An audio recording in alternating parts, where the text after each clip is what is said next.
Kentucky Community and Technical College System Board of Regents Audit Committee.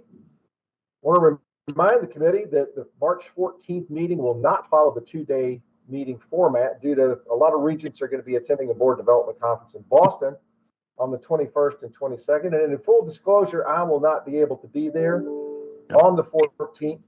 When the schedule changed, we had our board meeting scheduled here at Norton, and I like to stay employed, and I will have to be attending that one. So just to be clear, the one that we're talking about will be March 14th, and we'll be convening then. So the press was notified of this meeting on February 7th, 2024, and I'd like to ask Ms. Duncan, our parliamentarian and general counsel, to call a roll.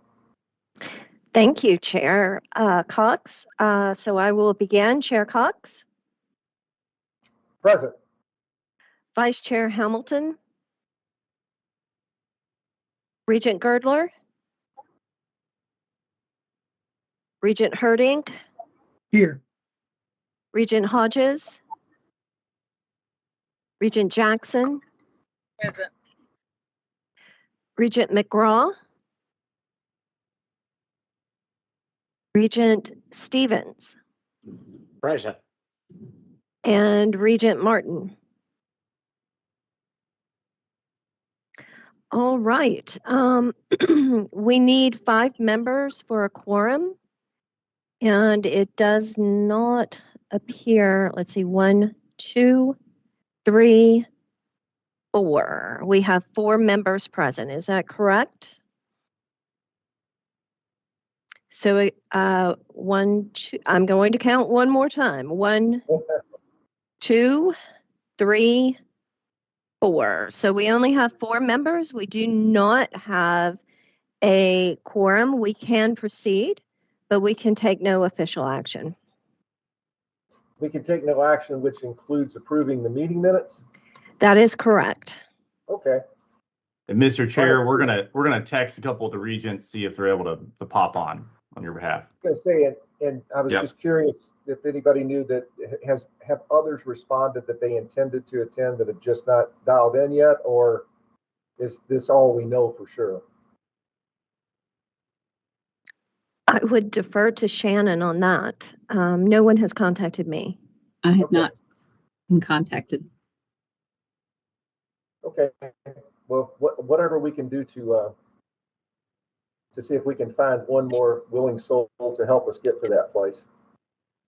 So let's move on. We can talk about, we'll come back to the minutes later. We can move on and talk about the internal audit for fiscal year 2023 and 24. So I'd like to ask Buddy Holmes, the interim vice president of administrative services, to give us an update on the internal audit for fiscal year 2023-2024.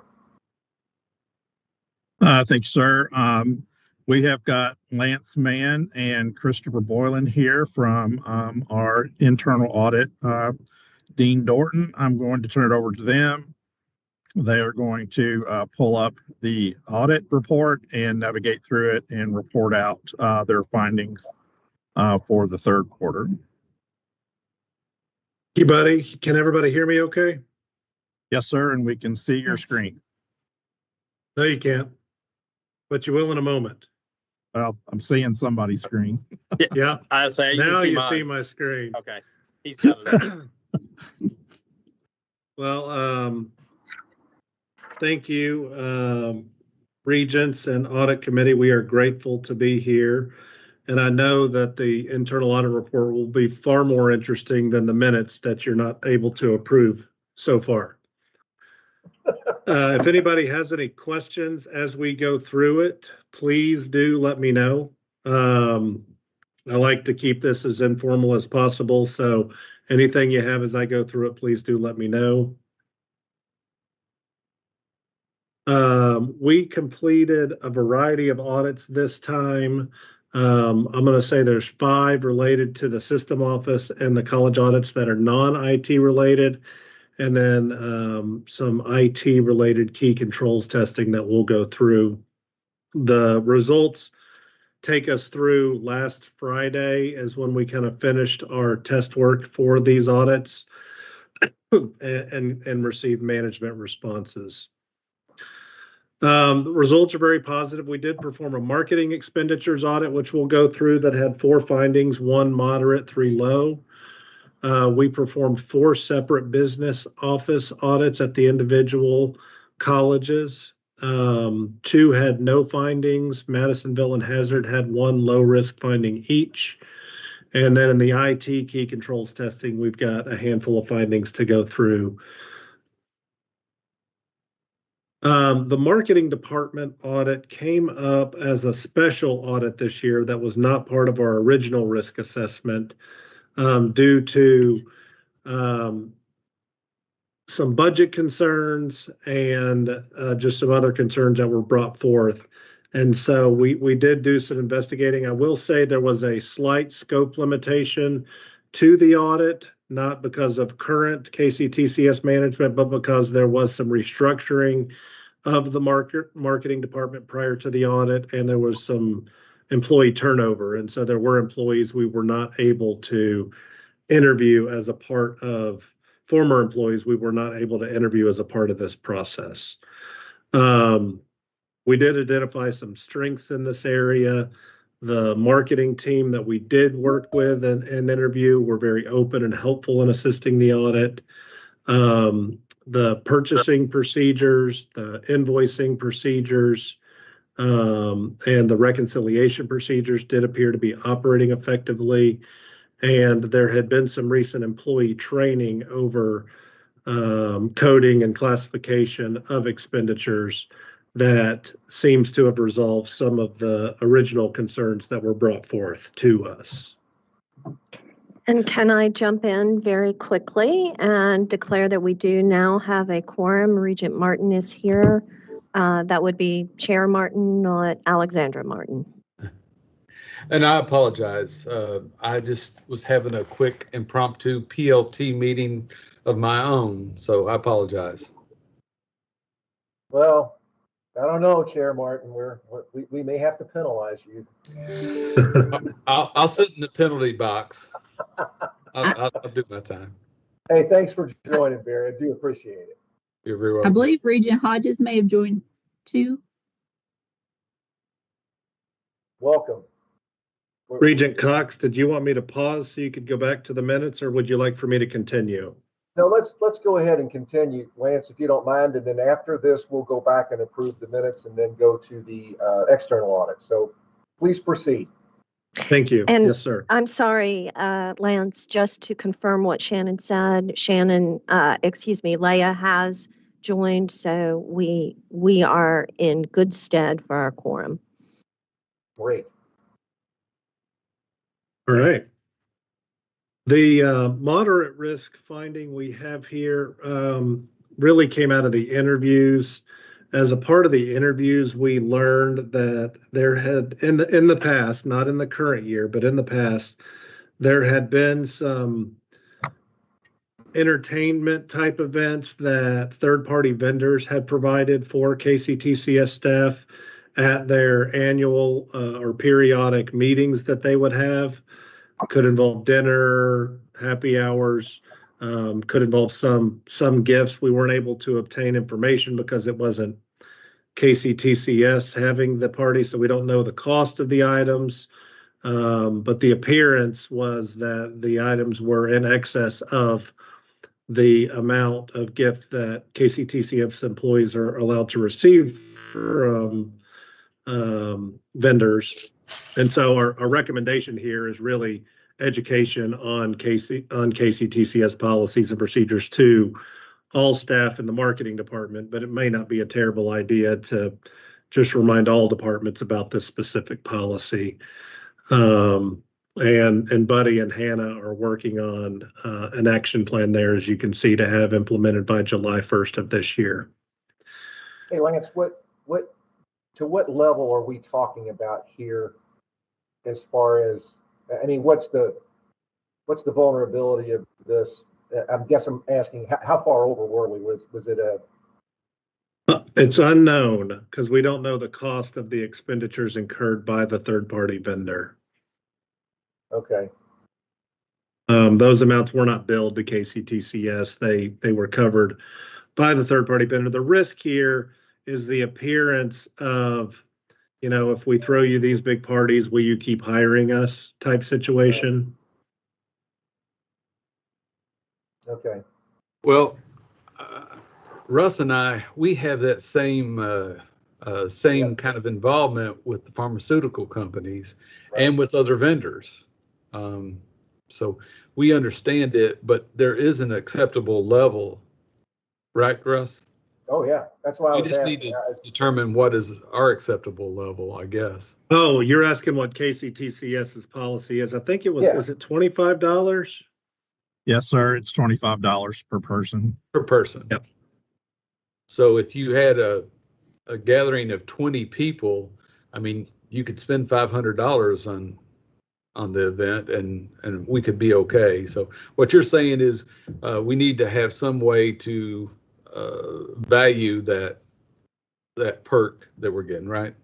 In this particular case, I think there's more of an educational component, and the employees that we interviewed seem to believe that the events were in excess of the amount that would be acceptable. Very nice dinners, very nice happy hours. Yeah. And just to, for clarification's sake as well, you know, the differences between private entities and public entities are pretty stringent. And so as a public entity, we really do need to be concerned about ensuring that we do have the controls on those levels. Yeah, you know, Pam, that gets to a whole lot of where I was going. I mean, you know, we need to have that, but I'm just curious, this event, we don't know how far over that was. I do think if we could get some idea as to what we're talking about there, it kind of helps me, at least from an audit committee, to understand what the vulnerability is of that. Right, exactly. To know whether it is beyond those levels and how far beyond those levels. But I do think that in this way of going back and looking at that, I think what Lance and Christopher are pretty sure is that it may be impossible at this point to detect. Okay. Yeah, in this particular case, you are assessing vendor relationships, and in this particular gathering occurred in prior fiscal years, not in the current fiscal year. The current fiscal year event was canceled. Yeah, I was gonna say, but Buddy had mentioned the current one was canceled. I was gonna add that as well. Over concerns for this. Correct.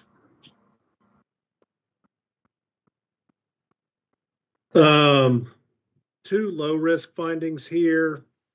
And I think these will be handled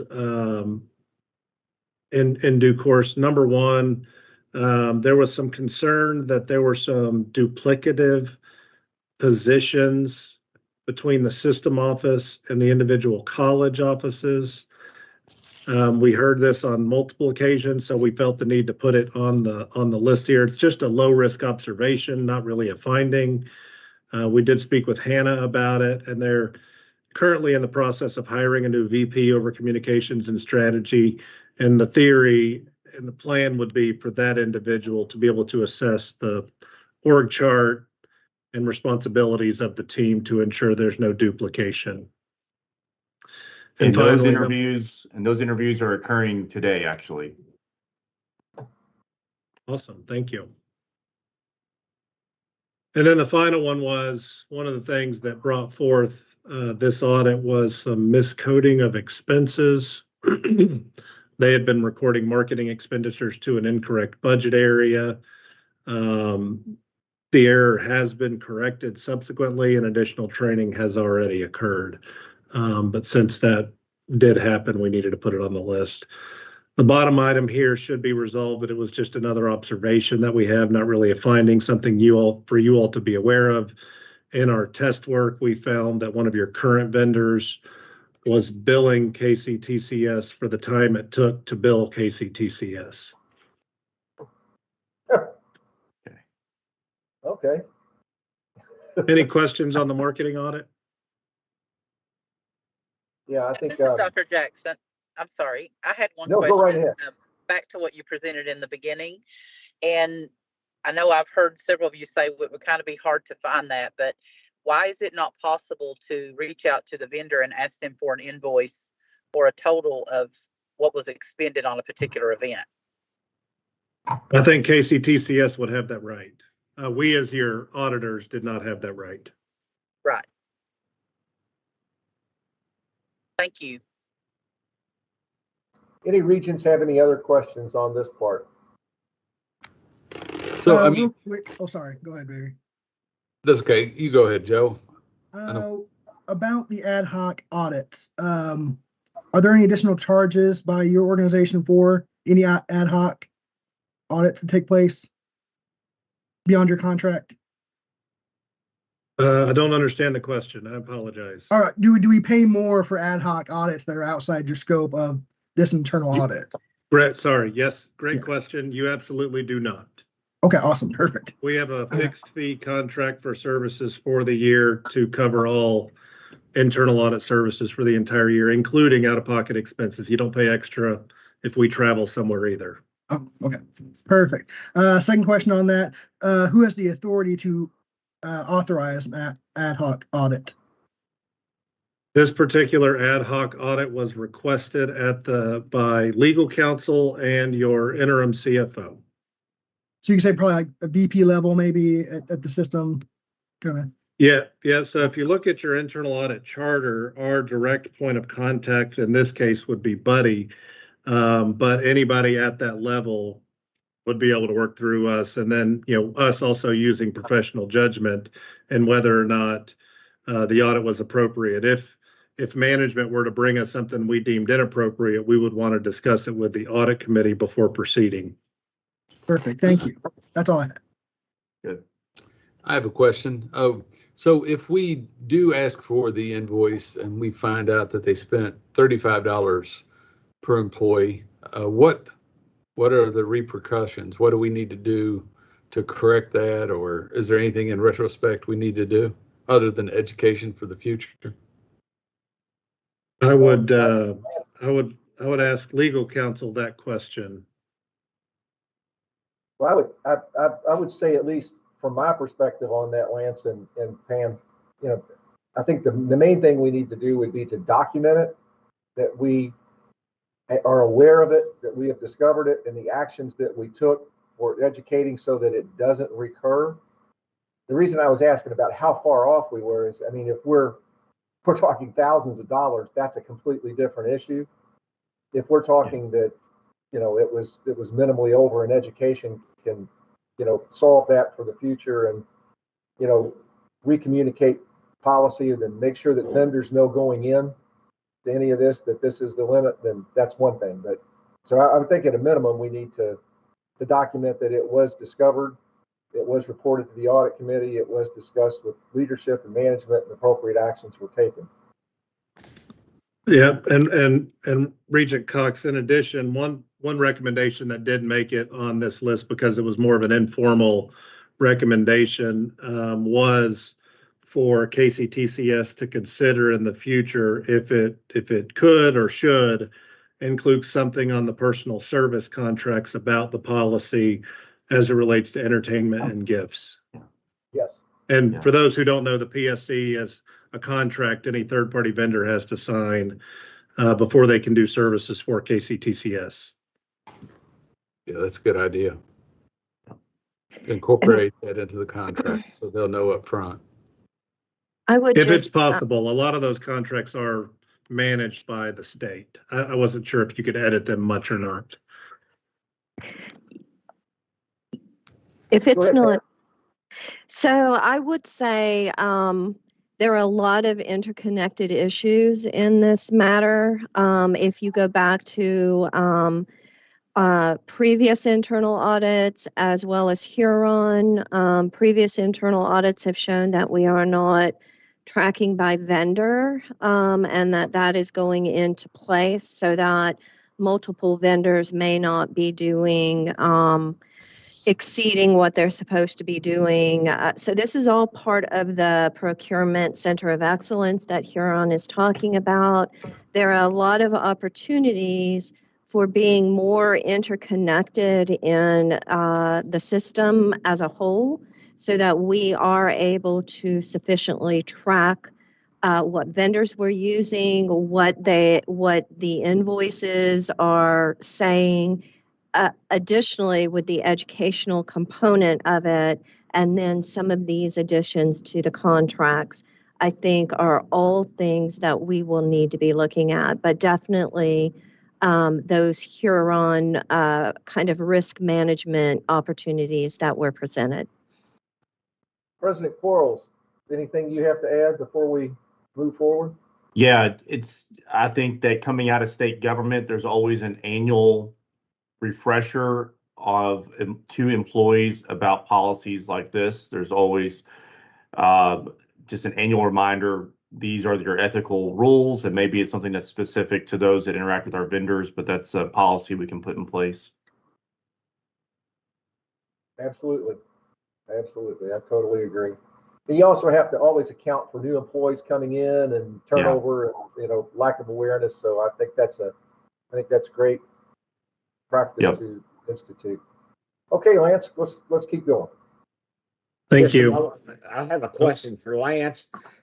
James Stevens, could, without disclosing anything, could you give me an example what you're talking about, just that you saw in one of the audits, an example of that, please? I don't need the vendor or anything. I just need an example. That's okay. So, these came out of interviews because there wouldn't be a transaction in KCTCS's files related to it because you all didn't pay for it. It was a gift to the employees.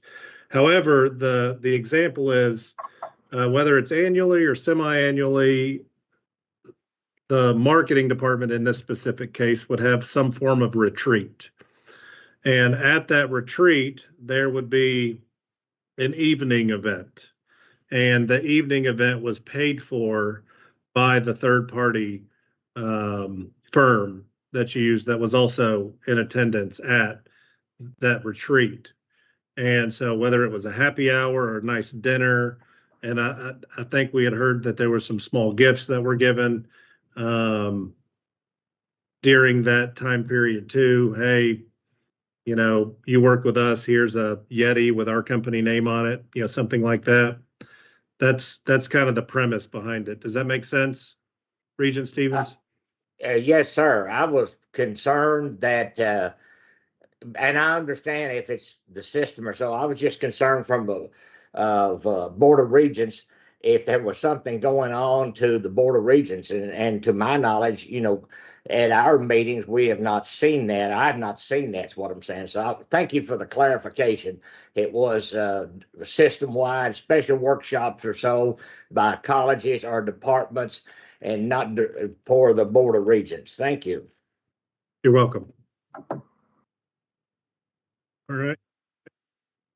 The next few audits I'm going to go through fairly quickly because they are very clean. We did perform an audit of Madisonville Community and Technical College.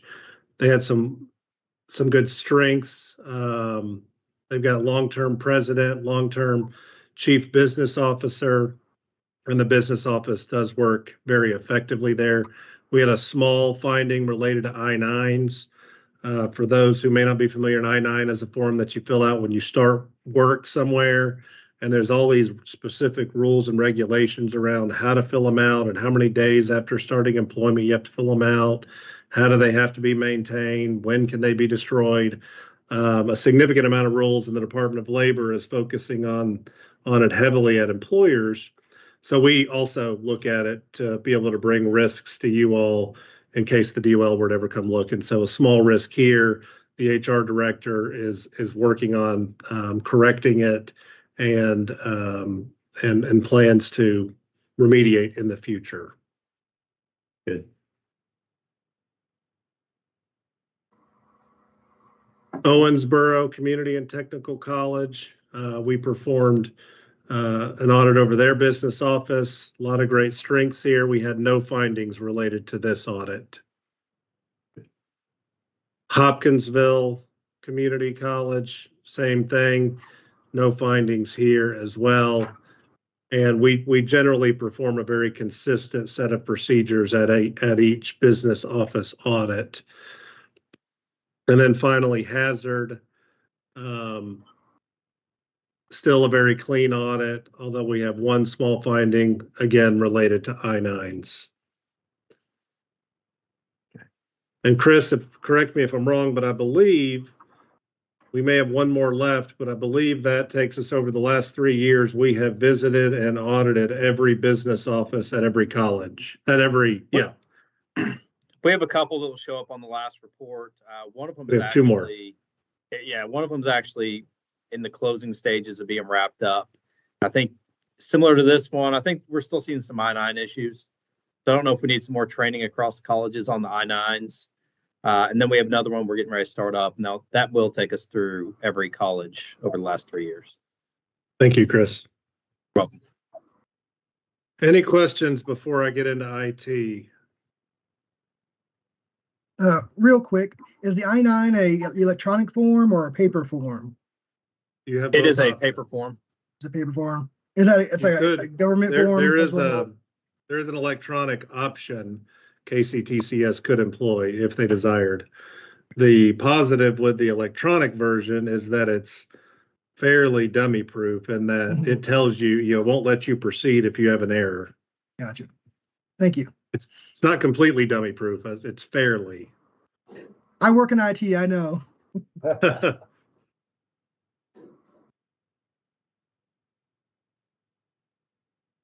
So, Anyway, does somebody have a question? no, I said go right ahead. Oh, thank you. So for those who haven't been on one of my presentations before, one of the things that we pride ourselves on and one of the things that we take very seriously in our internal audit work for KCTCS is information technology controls and audits over those. Every single quarter, you're going to have a significant amount of IT audit performed. There's a variety of reasons, cyber threats, information security risks, Department of Education risks related to IT controls, but most importantly, public perception risks and mitigating any public perception issues in the event of an IT failure. So we audit IT controls every single quarter. It is not uncommon to have findings, even in the best organizations in the world. Public companies will always have some form of finding because it is near impossible to keep up. So I want to preface that by there are 7 findings, one a high risk finding, but your IT group is doing a great job and they should be commended for it. We did list a variety of strengths here on things that they are doing exceptionally well. But I know you all want to get to the findings. The high risk findings relates to end user laptop encryption at the Hazard and Southeast campuses. The secure information handling policy requires that when sensitive data is stored on a laptop, it should be encrypted. We could not find evidence of laptop encryption at these 2 campuses. And so obviously our recommendation here is to make sure all laptops get encrypted at those locations. And Mr. Miller is working on deploying that on or before July 1st, 2024. Any questions on that high risk finding? Yeah, Lance, what takes us till July 1st to get this done? Is it dollars? Is it workforce? What is it? Because that's important. I mean, we're vulnerable every day. Those laptops aren't encrypted. Am I right, Joe? Yeah. At Henderson and Massimo, we encrypt all of our laptops and even our desktops. I think, and maybe Lance can answer this better. You have a lot of different colleges that do things a little differently. So I guess getting all those together, I think there's probably over 2,500 laptops, if not more, out there. So I guess timing is an issue in IT. Unfortunately, we can't just snap our finger and just make it happen. But it's a volume issue. That's the delay. It's a volume, but you could do it quicker. It would appear to me, and I don't want to add more to it. This one is scary to me. Obviously, in healthcare, this is a nightmare. and I'm sure it is in higher ed too, but is there a way that we can help prioritize those that need to be done quickly? You know, I mean, that would have the highest vulnerability. I know that maybe I'm asking a lot there, but you know, that's taking till July feels like a long time to me on that. You could, any department laptop that interacts with student data would be the priority items for me. So student financial aid, business office, human resources, any of the administration level laptops would be the priority for me. And then you could push out to the individual departments, which would have a lower likelihood of having student data on their laptops. I know that Chris Howell has his hand raised, but I'll be with all the presidents next week at our monthly PLT, and I'll talk directly with these two colleges about this. Perfect. And you know, just we should all note in here that this is, to me, these are the very kinds of things that benefit from an audit and help us become better as a result of an audit. So I appreciate this. So let me ask you, is this kind of a result from all of the remote working? Are the computers on site at the physical locations, are those all encrypted, and just the laptops that were distributed out, the ones that we're worried about? I'm gonna, Barry, if it's okay, I'm gonna let Mr. Howells, he's had his hand raised for a minute. And Okay. I think he could probably answer that question. Plus, I think he wants to provide some background. Okay. Chair Martin, it's to answer your question, it's a mixture of both laptops and desktops. And I don't know that it has anything directly to do with remote work or with COVID. To address your concern, Chair Cox, I do think we can have this in place much faster than July 1st. And we'll work to do so. I'll go back to my team and work on a revised timeline and share that back with this committee so that we can ensure we get this in place sooner rather than later. What I'll also add here is we are planning to go beyond just the findings, this finding with Hazard and Southeast. We're going to make sure that every device across KCTCS is encrypted, not just these two colleges that have findings. We do know that there are some colleges that are encrypted, like Regent Heerdink mentioned. His college has encrypted all their devices. We know some colleges may not have done that, but we're going to ensure that every device across KCTCS is encrypted going forward. And we'll put a policy in place to make sure that happens. Much appreciated. Chris, I think that is going to be really beneficial. That was my comment after Joe mentioned that this is done differently at different colleges. And I think that might be some of it.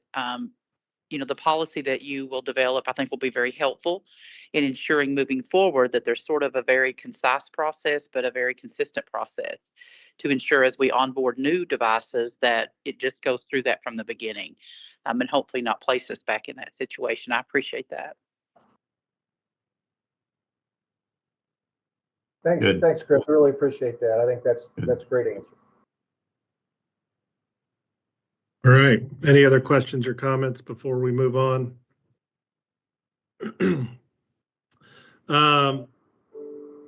We have a finding here related to, again, mobile device encryption, but it's more around the policy. You've got a policy that states in cases where sensitive data is managed and stored on laptops, the information should be encrypted. The comment here relates to what's not clear is the guidance on which laptops. And so there's no indication of what sensitive data is in relation to what departments may be more or less likely to have, and guidance on how the encryption should be implemented. And so the recommendation here is really around fine tuning the policy itself.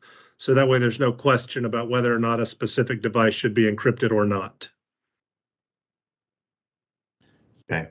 Well, I think the policy, and then make sure that it's a given that this is a system-wide policy that all the colleges and the system office has to comply with. That is not correct.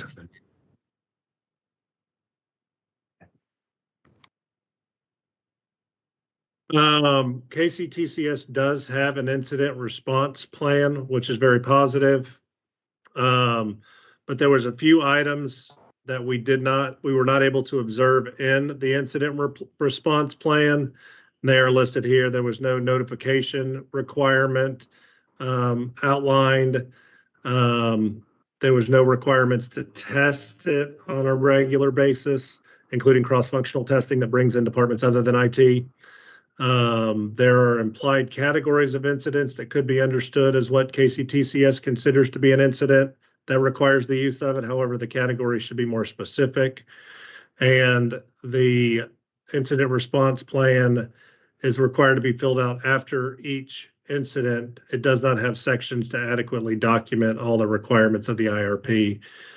And then finally, we did find the following issue with the incident that we reviewed. There did not seem to be documentation of a post-mortem review of the incident to document lessons learned and what preventative steps could be taken so the incident would not happen again as outlined as a requirement in the IRP. And so our finding here is really just to revise the current incident response plan along with what you would do in a post-mortem setting after both a test and an actual incident. Good. Does that make sense to everybody? Yeah. Yep. Okay. Couple of low risk findings here. Passwords. KCTCS did not provide a document, was not able to provide a document that had password requirements system-wide. There is a process that KCTCS has that Mr. House could probably comment on, but there wasn't a formal, this is our policy and you shall comply with it, that we could get our hands on. And so our recommendation is really just to create a policy and make people have really hard passwords that will be annoying. I will add, we do have password requirements in place on our systems. We just need to do a better job of documenting those, and that's what this finding is referring to. Just documenting the password requirements we already have in place on our systems so that people can be aware of what those are. Yep, that's why it's a low risk finding. Okay. User session termination. This really relates to if somebody leaves their laptop unlocked for a period of time and there's no activity, will it time out? Creating an internal guideline and policy around user session termination and making sure that it's consistent. We noted a variety of different timeout sessions as long as 180 minutes for Blackboard. And then that's it. All right. Any questions on our IT related findings? It looks like Mr. Regent Herdink. Yeah, so I've got all the questions today. Mine's more of a question, kind of concern. When we go over these findings and we're doing it in a public venue, we're broadcasting this over YouTube. I wonder, are we adding any additional risk by letting everyone who's watching know we now have unencrypted laptops out there? I kind of think of it as if I was a threat actor and I see these audit reports and I see, okay, now they have a vulnerability here, I'm going to put this on my attack vector. Is there any concern with that? I don't know if there's any way around it. I know it's a public session, stuff like that, but just a question to Lance and maybe legal or whomever about that. I would ask Ms. Duncan her thoughts on that question. Well, there's no real way around it, Regent Herdink. This is a public document once it is reviewed, so there's not a whole lot way around it. However, I would say this certainly spurs the institution to action, doesn't it? So that we will get this done. Yeah. And if it is of any consolation, KCTCS is in the question you asked about IT. was aware of the findings weeks or in some cases months before it came before a public setting. Okay. And your question in the other organizations that you provide IT service or audits for, are all those also public? Or I guess Some are. It depends on the institutions. Okay. So for when we do it for governmental entities, yes. it has to be. Okay. When I do it for nonprofit hospitals or colleges and universities, no. Okay. Thank you. If it makes you feel any better, public companies have to disclose this type of information almost immediately. And then everybody knows that they've got a vulnerability too. It's similar in nature. One of the things we do every quarter is we follow up on any open action plan from a previous finding to make sure that that loop has closed and KCTCS management has implemented the controls or action plan that they had planned to. During this quarter, we had some that were coming due and some that were not due yet. You all are at 100% compliance rate in terms of timing. You all have the report. I won't read them to you, but there are some that were not due yet. There are some coming up over the next month that you will be working on, and then some that were complete. And finally, we've got some audits that are in process and a handful of audits left to finish over the next quarter. As you can see here, I'd like to make sure y'all kept up to date. These are the general audits that we have left to perform. And then you'll notice here, these are the IT specific audits that we have left to perform.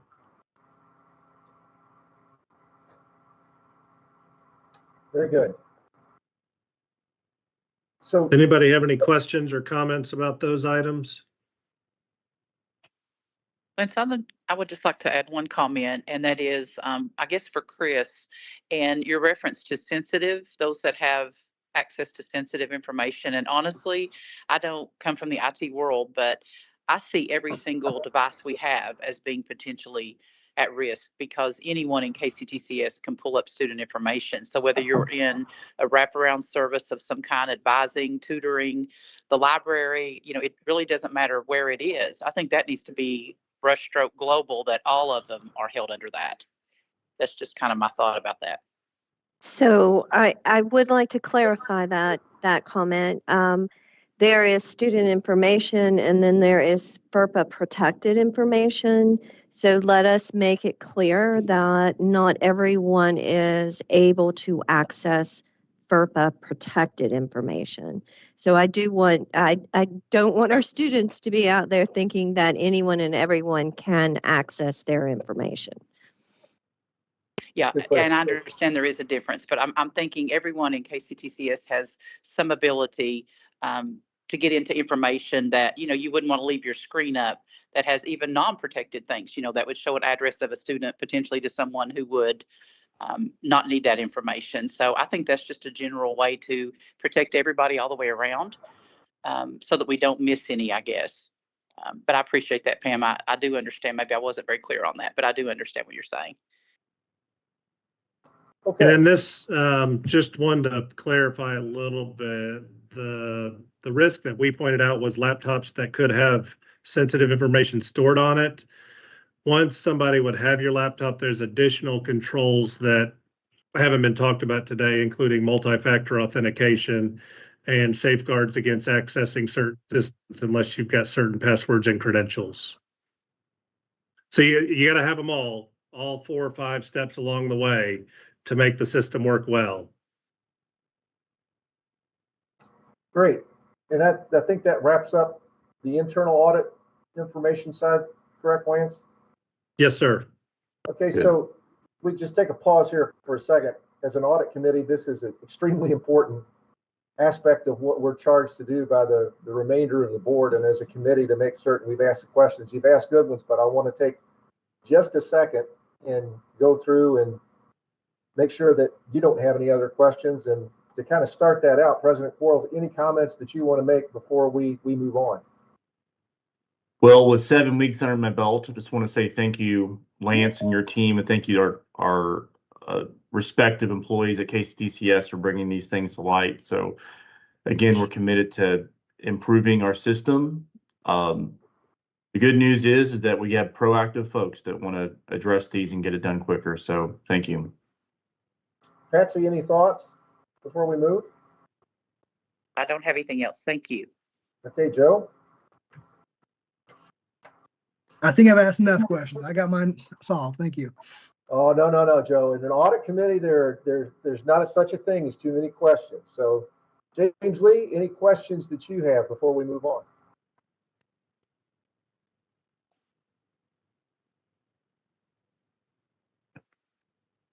Hearing none. Barry, how about you? No, I'm good. Thank you. All right. So just to keep the house cleaning up to date, let's go back, since we have a quorum now.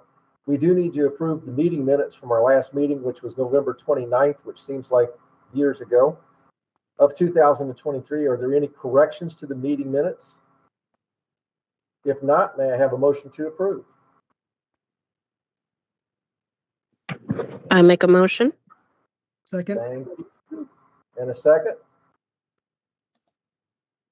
All right, we are able to do this by consensus. So if there are no objections, the minutes will be approved. Thank you so much, Parliamentarian Duncan. Appreciate that. Okay, moving right ahead, we now have another important aspect of our duty as a committee to get an update on the external audit. So, buddy, we'll turn it back over to you. Thanks, sir.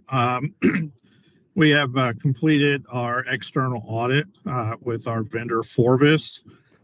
This is an information item for the audit committee, and this will actually be an action item taken at the March 14th board meeting.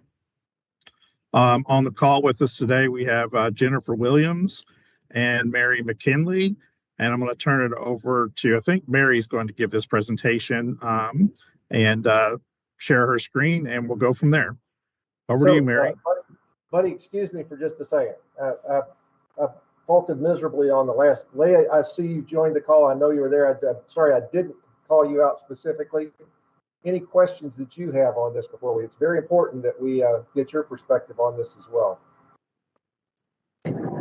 I didn't have any questions per se. I did have a specific comment because I wanted to say that I'm doing my part to help with student protection. I've started working in our student success and engagement office, so I am doing a special task working with Starfish to ensure our student employees information, or when student employees or students are becoming student employees at the school, our access in Starfish changes. So we now have some access to some information, and I'm working with our director in the office to ensure that we're securing those processes and making sure the people who need the information have it, but then making sure everybody else does not have access to it. So I just wanted to highlight that and shout myself out. Outstanding. Good. That's wonderful. Great. Good. Appreciate you stepping up to that effort. It is important. Okay, back to you, buddy. Let's talk about the external audit. All right. Mary? Yes, good morning, everyone. Glad to be here. I believe Jennifer was on. I think she is still on the line, hopefully. Yes, there we go. And I can share my screen. So I know I had gotten kicked off just a few minutes ago, so I didn't know if that had happened to Jennifer as well. Let's see. Hopefully the screen will be coming up here shortly. It is here. It is here? Great. Yes, I can see it. Thank you. We are certainly glad to be here to present the audit results for this year, and happy to be engaged by this group to do so. Jennifer has prepared some very detailed remarks, so I'll let her start off, but certainly we're both available for questions as we go. Yes, thanks, Mary. Can everybody hear me okay? Yes. Okay, fantastic. Thanks, Buddy. Again, as Mary said, we appreciate the opportunity to be here today to present the external audit with you, with the audit committee. We also appreciate your patience, as I know it's been a unique year a little bit for KCTCS. So we just have the audit results to go over, a few financial statement highlights, and then the audit committee letter as well, and any questions. And as Mary mentioned, as I go through these items, please interject and ask the questions if I speak about something that you want to ask a question on at that moment. So going over to the audit results slide, Mary. So again, we did have, we accomplished our audit plan. The timeline was impacted. Mary, if you want to go to one more slide for me.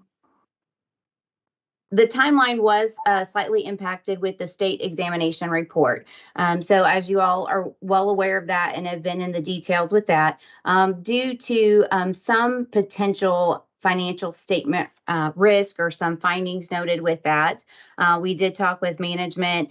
We were working with the state as they requested items and needed that information. So due to the timing of the release of that report, we wanted to be mindful that that could have a potential impact on the financial statement audit. And so we had held that until that report was issued. So that did impact the timing, but we spoke with management and we spoke with the state and they fully understood the result of that.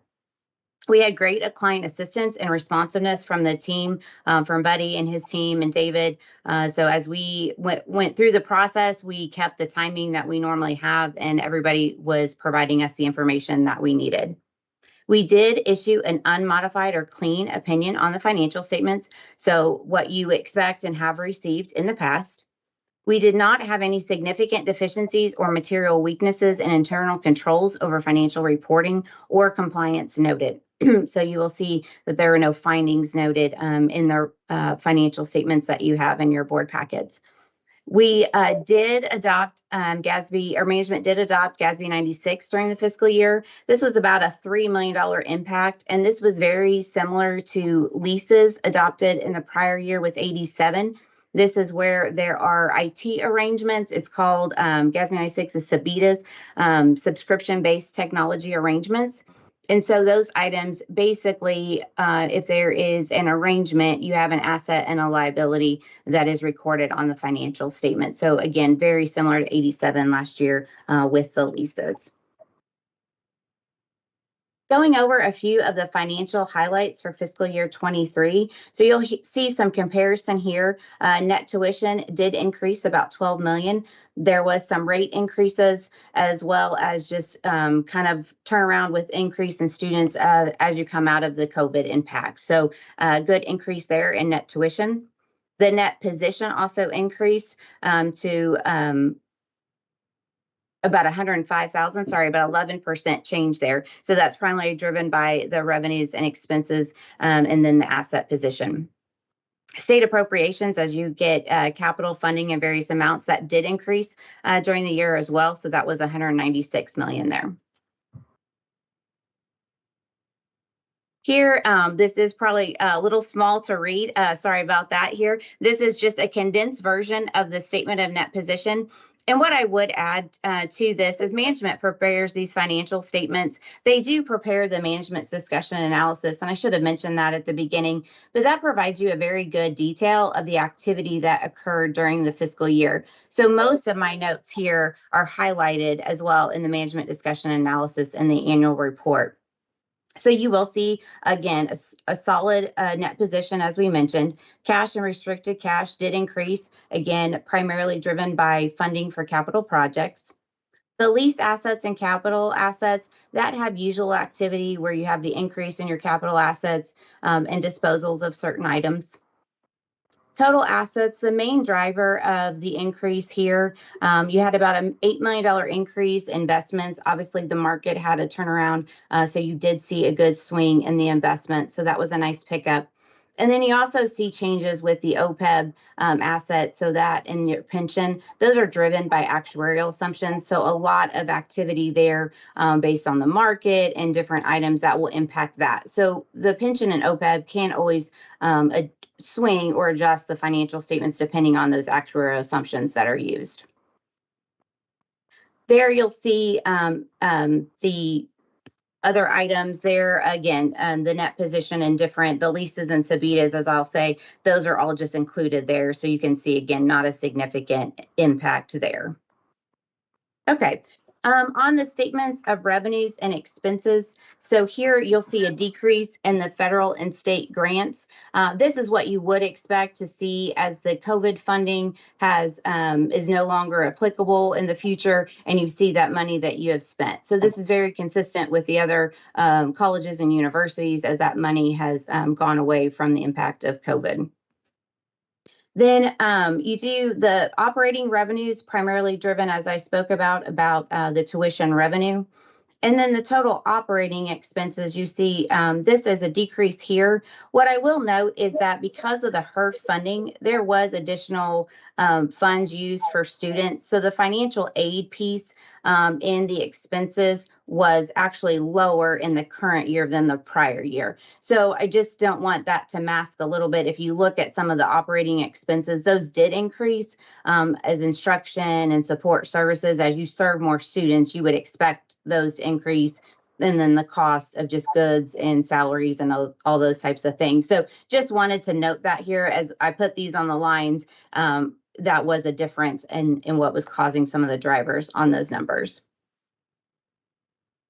And as I mentioned too, it's not on this slide, but on the non-operating is where your investment return is noted. And so there was about a $20 million swing in that. There was about a $9 million loss in the prior year and a $10 million gain in the current year. In regards to the financial statement footnotes, I will say there were no significant changes to the report from the prior year. There was a new table in note 5 to show the subscription assets. So that GASB 96 that I spoke about, there is a table that specifically identifies that information in note 5. As you know, we do the financial statement audit as well as the single audit or the uniform guidance. And so the highlights here from that is there were no findings that we had noted from the compliance testing. The major programs that we were required to test this year was the Student Financial Assistance Cluster, the Education Stabilization Fund, or HERF as we call it, the TRIO cluster, the adult education, and the coronavirus state and local and fiscal recovery funds. So handful of programs. So really appreciate all the teams, Leslie and all the team in the Student Financial Aid Office that helped us through those programs because there's a lot of questions to be asked during that process. I will pause there to see if there was any questions on the financial information. I know that was a lot of detail.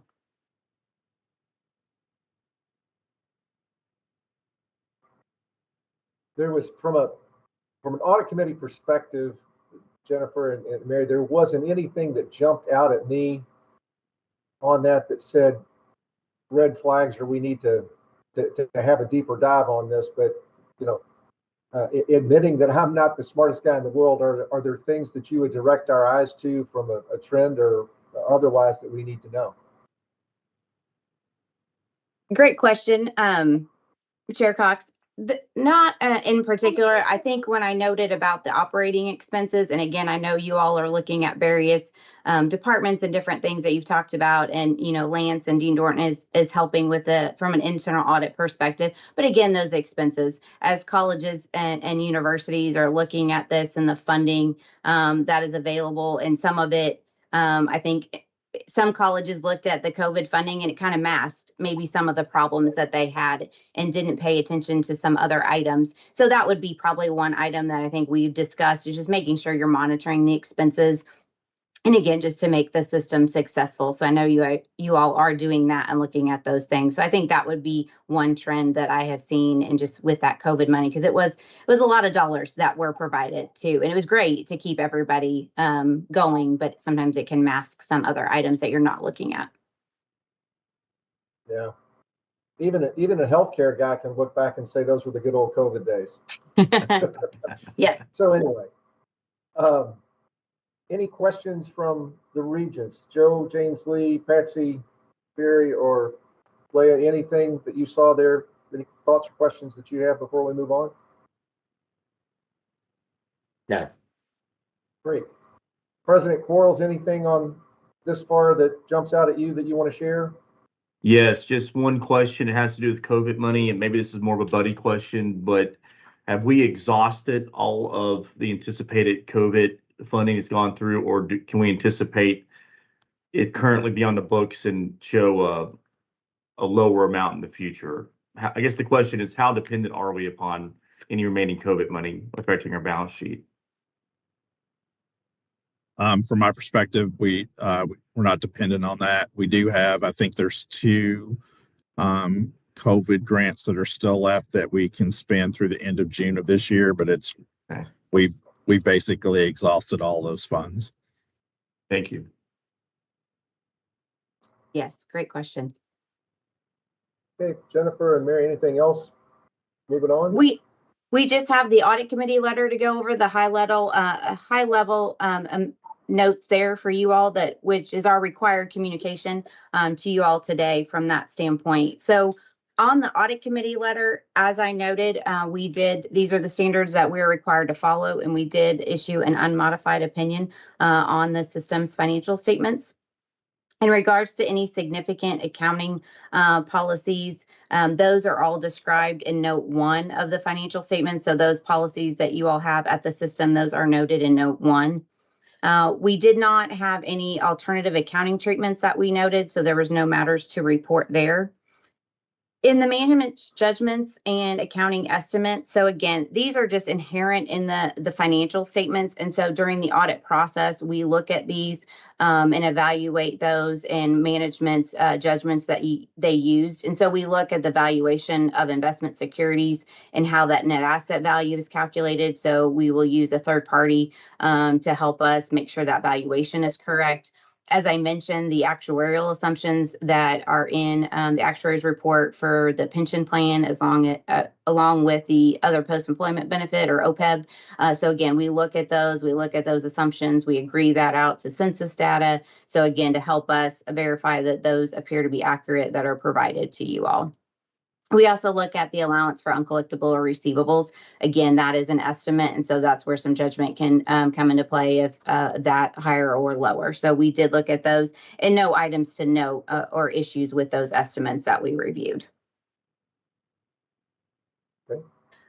On the financial statement disclosures, again, I noted those weren't significantly different. Again, sensitive financial information. We just note here again, there's actuarial assumptions, so those are noted within the benefit and the plan notes. Alternative investments, again, that is just net asset value. So again, just noted those there because those have more some estimates or assumptions noted. Also to note on the audit adjustments, we did not have any audit adjustments that we had provided or noted during the audit process. So the internal financial statements that Buddy and his team had prepared, those were the same balances that you would have seen during the process as of an interim and internal statements. And then what we call past adjustment are those items that may be deemed not material to record. We did not have any of those items to note either. And then here, just again, there was no matters to report on the quality of accounting policies. The other communications, there is a management representation letter that is attached. Management does sign that at the conclusion of the audit. And then, as I noted, significant items discussed with management during the audit process was the state examination report. So we were getting details from that in the process and making sure that we were knowledgeable on the items that were in that report after it was issued. One other item I would just note is that we did have some verbal comments that we had provided in the process. So again, as I noted, these did not rise to a level of deficiencies or items, but we did note in the student financial aid cluster as we tested that, there was an issue with emails going out to the students about their direct loans and about the ability to cancel. And so that was more of an IT of the actual email going out to the students. the students were knowledgeable of all their rights with the loan. So there was billing statements and other items that were sent. And so this was just one of the criteria that is a compliance attribute that we have to test. And so we just saw that that email was delayed. So it did go out. It just was not in the timeline that the Department of Ed had recommends that it needs to be. I think it's 30 or 60 days. And then it went out, a month later or so later than it should have. So just wanted to know that, again, it was not deemed a finding because the information was provided to the students. There was also with the HERF reporting, there were 2 reports that did not show some amounts in the lines that were required for us to test this year.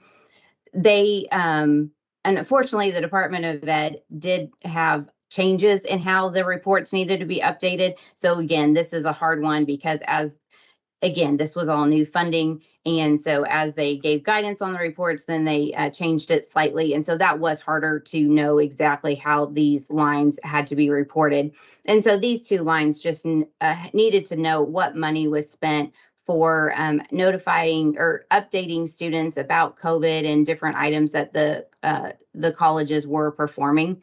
KCTCS did all those items. So they spent the money on the required items. There was just on 2 of the reports, not an amount noted in that line item. So again, those were just 2 verbal items that we had provided to management about some small items in the compliance testing.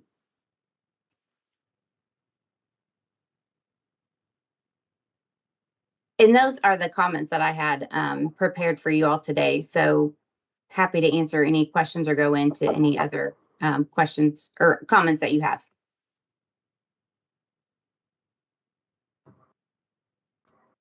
Any questions, comments? Okay. Thank you very much. We appreciate it. And we can move on, Buddy, to an update on the state examination.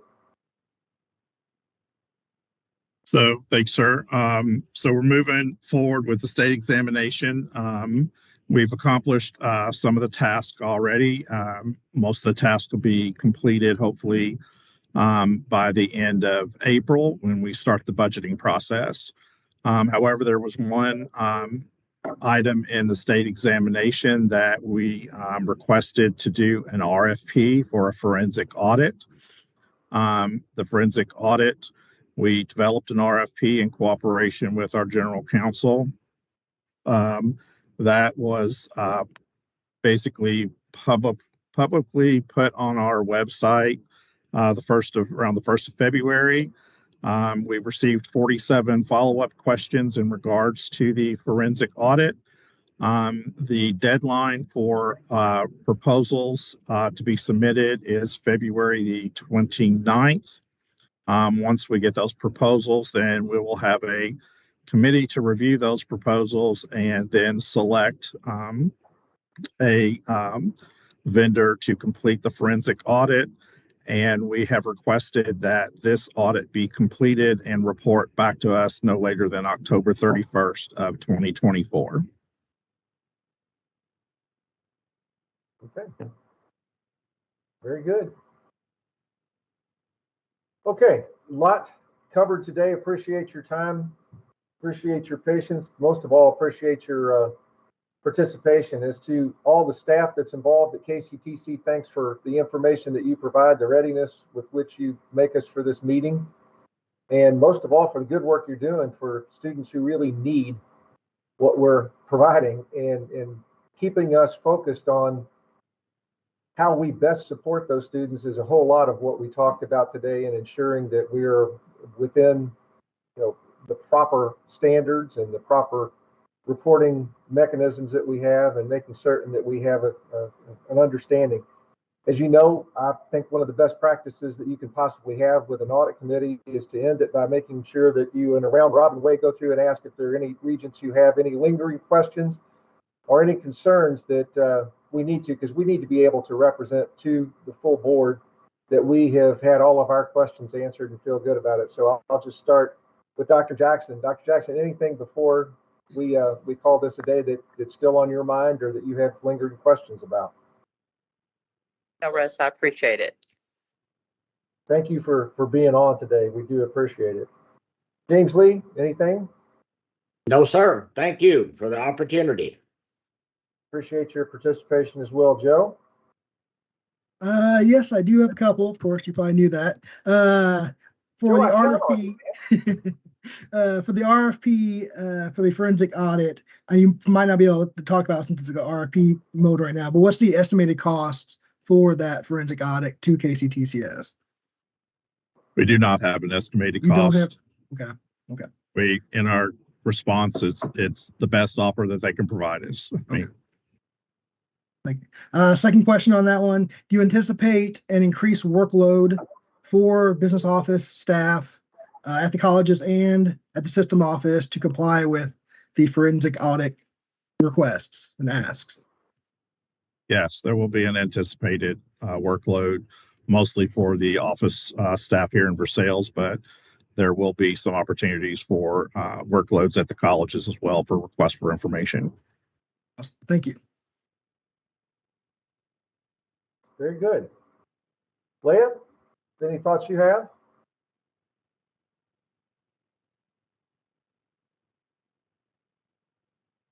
All right. And Barry? I'm good with everything that I've heard. Great. Appreciate you being here. So we should always leave the last word with the president. Any thoughts before we sign off? President Floral.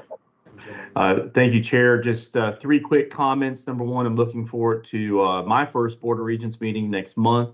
We'll have some action items out of this committee, of course. Number two, we have been keeping the legislature informed about the forensic audit, and they're supportive of that, and they are understanding of the cost that is likely to be associated with it. And lastly, we're so thankful for Buddy Combs and his team for being with us, and the search for our CFO continues, and I am optimistic we're gonna have some great finalists. And that's all I've got. We certainly are encouraged by everything that we hear.